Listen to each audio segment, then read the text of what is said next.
is going on, everybody? It's KBR Sports, the best sports podcast of your 24-hour day. Hopefully everybody's had a great weekend. Welcoming you to the show. And I miss talking to you all, man. Hopefully everybody's doing great. And you guys have been looking forward to getting a new episode of the KBR Sports podcast, man. I've been excited developing the content that I was going to come out with for this week's podcast episode, or for what the part of this week's podcast episode. And it took a lot of research, and I did a lot of digging. It took a lot of thinking, in-depth thinking, and I got something for y'all. So before I get into it, if you ever wanted a central location where you can find all Brendan Abin content, you can find that at my new website, brendanabin.com, which is spelled BRENDANABBAN.com, which has episodes of the podcast, my blog, and other content you can only find on brendanabin.com. So make sure you go check it out. And also follow and subscribe to the KBR Sports Podcast on Rabble TV, Breaker, SoundCloud, iTunes, and YouTube. That way you will receive notifications whenever the KBR Sports Podcast is streaming live or when a new episode is posted. Also follow the KBR Sports Podcast on Twitter at KBR_sports, where links, topics, and podcast updates are tweeted. Finally, make sure you comment, like, and share your favorite KBR Sports episodes to give your opinions on any topic and to show your support for the show, which is always appreciated. Y'all, I'm excited to finally be back on the podcast with you all. It was a busy week, and I was doing a lot of research for this episode's podcast, and a lot of people don't know the process that goes into getting a podcast ready and just doing your background research to make sure your facts are right and to make a compelling case that you all would either agree with or disagree with. I think that it's important to make sure you have a basis to stand on when you're making a case in one of these podcast episodes. So that's what I always try to do for y'all. So I try to make it as one way or the other for you all. And I want to hear you guys' feedback. So make sure you comment, like, and share, like I said, because I definitely plan on integrating your comments and your feedback into the show.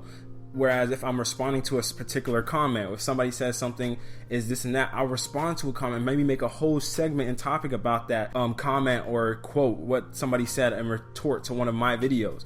So make sure you all go and do that. But let me kick things off with this. Everyone wants to be elite at something in life. Singing, dancing, drawing, etc. A lot of people want to be elite at whatever their particular profession is. However, one doesn't just wish to be elite and it happens. They have to perform at a high level on a consistent basis to be put into that elite discussion. The NBA is a perfect example of this. A lot of players have a great game here or there, but the great ones are the ones who can string together not only great games, but great seasons on a consistent basis. This is in a league where everyone who technically participates in it are elite at their profession, pretty much meaning that the worst NBA player would beat most common people. Even in the NBA, though, the elite are separated by tiers. Everyone knows that LeBron James and Kevin Durant are on a tier of their own. And arguably on the same tier or just below, you have Steph Curry or a guy like Kawhi Leonard. These players have each won an MVP and led a team to the NBA championship, two of the most prestigious awards in the sport. There are many players who have not achieved either award, but the championship is the one that many hold in the highest esteem. Great players like Charles Barkley, Karl Malone won MVPs, but they're remembered as the best players to never win a championship. Put that line in air quotes. Many in the league are currently ringless, but there are a few who need a ring, so they're not remembered as one of the best players to never win a championship. And the main players I'm talking about are Carmelo Anthony, Chris Paul, and James Harden. Each of these players have been maligned for years due to their lack of success in the postseason, and it truly forces me to ask the question, which of these NBA superstars need to win a ring the most? Now, this video would be too long if I went over each player's case as to why they need a ring and why they aren't the player who needs it the most. So instead, I'm just going to give a brief summary as to why each player needs a ring and give in-depth analysis of the one player who does need the ring the most. But let's kick things off with Mr. MVP frontrunner, James Harden. So Harden will most likely be the only one out of the three players to win an MVP. He will be the most likely the lone guy who is the best player on a championship team out of these three players, which is why the pressure is currently on James Harden. He's definitely one of the league's best players and has shown he can get it done with his team during the regular season. However, his numbers tend to dip whenever he plays in the playoffs, which causes many to ask the question, is the moment too big for him when it counts? Time is on James Harden's side, though, since he's literally in the midst of his prime. So that kind of lessens the urgency for him to win a title now. Now let's get to Chris Paul. One of the best point guards of all time, but 13 years in, and he's still been eluded by a championship. While Paul is a player of high caliber, the standards are a bit different for him. Since he is a smaller, pure point guard, much of his success is predicated on his supporting cast. Paul was relied upon to be a primary scoring option despite being a pure point and just 6 foot tall. And I will say this, despite his physical deficiencies, Chris Paul has led his team to the playoffs for 7 straight years. Unlike Harden, Paul's play either elevates or remains consistent in the postseason, which means pretty much whatever he does in a regular season, Chris Paul is always either giving you that in the postseason or he's giving you something better than that in the postseason. Now, this could be the season where Chris Paul possibly gets over the hill since the primary scoring responsibilities fall on James Harden and not himself, which is how it's supposed to be. And finally, there's Carmelo Anthony. Anthony is the longest tenured of the three players, 15 years strong. While the other two do have cases as to why they need a championship, neither one needs one as desperately as Carmelo.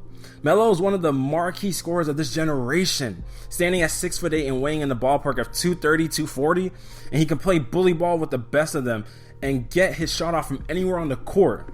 He was such a talent that people were debating whether or not he or LeBron James should have went first back in the 2003 NBA draft. I think a lot of people forget that. They see how each guy's career has played out now, but they forget when it all started. People were literally sitting there thinking, okay, Carmelo's a better all-around package. Carmelo's a better shooter, scorer, whole nine. LeBron is a great passer, great vision, great size, a whole nine. People were really debating if he was who was the better package.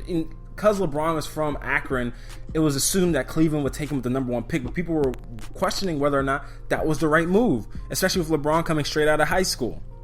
Now, despite the success of appearing in one Western Conference Finals, Melo's career has felt pretty much underwhelming. While the postseason isn't everything, it is the time of year that everyone plays for. However, Melo's postseason play is defined by depreciating performance and early playoff exits. Here's the average of his regular season numbers each year he made the playoffs. 25 points per game, 6.4 total rebounds, 3.1 assists, 45.6 shooting percentage from the field, 33.4 from three-point range, 80.8 free throw percentage, and 3 turnovers per game. That's regular season. That's the average of his regular season numbers each year he went to the playoffs. Now let me give you his career postseason numbers. 25.7 points per game, 7.3 total rebounds, 2.8 assists, 41.7% field goal percentage from the shooting from the field, 41.7%, 32% from three, 82.6% from free throw, and 2.9 turnovers. So he becomes a more inefficient scorer, which is his role. Unlike a guy like Chris Paul, who's not a scorer, and when he played for the Clippers and Hornets, he was dependent upon to be that primary scorer, yet Chris Paul didn't dip in productivity. Carmelo, yet that's his role and still dips. And a lot of times he's appeared to run out of gas on occasion in the playoffs, which has brought into question the level of commitment he makes to his body each offseason. I mean, think about it. When Melo first came into the league, he was kind of like small, a little scrawny guy, but he did have good size on him. And as he got older, you saw he started to get a little bit more chunkier, and a lot of people were calling him Chubby Melo and making comparisons between him and later on Charles Barkley because of how the weight that he kind of put on. It wasn't that muscle weight that you see LeBron got on him, like that bulk, but you saw he kind of got more fat on him. So setting aside his disassociation with the defensive end, Melo's lack of an all-around game has left much to be desired in how he can uplift his teammates and push them over the top. Sort of how fellow members of his draft class such as Dwayne Wade and LeBron James have been able to do. Wade being the leader of a team in 2006 to go win a championship, and obviously we've seen LeBron did 2 times in Miami and once in Cleveland. Melo has not played in a playoff game since 2013, which is a drought that neither Paul or James Harden have found themselves having to endure. Some could question how the talent on Melo's team stack up to the competition, but he also played a role in the quality of his teammates. Like, don't forget, everybody, Melo forced a trade to the New York Knicks when he didn't need to. He could have elected to sign there in free agency and kept pieces like Danilo Gallinari, Wilson Chandler, Raymond Felton. Then let's not forget that he defected from the original plan of forming a big three with Dwayne Wade and LeBron James in hopes of pursuing a title with his own team that could offer him more money and a longer contract. Carmelo, I mean, granted, this is the mentality we wanted superstars to have, but he did have a chance where he could have played with 2 marquee guys and formed arguably the best team at the time in the league. because he wanted to stay in Denver because he felt like they were having playoff success. They were getting to the playoffs consistently, and he didn't want to leave because they could give him more money and they could add an extra year onto his contract, in which he eventually forced his way out of Denver. This Thunder team, where Melo is not the best player on his team and is playing alongside two other All-Stars, could possibly be his best shot at raising the Larry O'Brien trophy.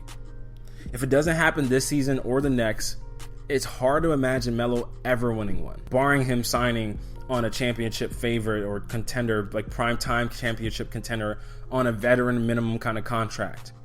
It's crazy though. In 2003, when people were debating Melo or LeBron, this is the future no one saw coming.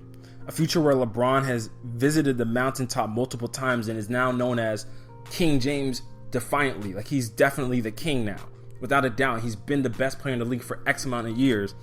But then we have Melo as a support player who's just trying to get there once. Like, who would have saw that coming? All right, y'all, it's been the KBR Sports Podcast, the best sport podcast of your 24-hour day with Brendan Abbin. Remember, if you ever wanted a central location where you can find all Brendan Abbin content, you can find that at my new website, brendanabbin.com, which has episodes of the podcast, my blog, and other content you can only find on brendanabbin.com. So make sure you go check it out, and also follow and subscribe to the KBR Sports Podcast on Rabble TV, Spreaker, SoundCloud, iTunes, and YouTube. That way you'll receive notifications whenever the KBR Sports Podcast is streaming live or when a new episode is posted. And also follow the KBR Sports Podcast on Twitter at KBR_sports, where the links, topics, and podcast updates are tweeted. And finally, and most importantly, make sure you comment, like, and share your favorite KBR Sports Podcast episodes to give your opinions on any topic and to show your support for the show, which I'm always appreciative of y'all. Y'all don't understand how much y'all's input goes into how I plan out the show and everything like that. So please keep that feedback coming in. I want to be able to interact with the YouTube community, with everybody. And remember, y'all, if you listen to the show, you go check it out on YouTube. There's video content here on YouTube. I've been forgetting to put out that disclaimer, but yeah, there is video content here on YouTube where you see clips and stuff during the YouTube videos that you don't get in the audio presentations on SoundCloud and other mediums. On YouTube, you get that video source, so make sure you go and subscribe on YouTube so you get notifications whenever the new videos are posted.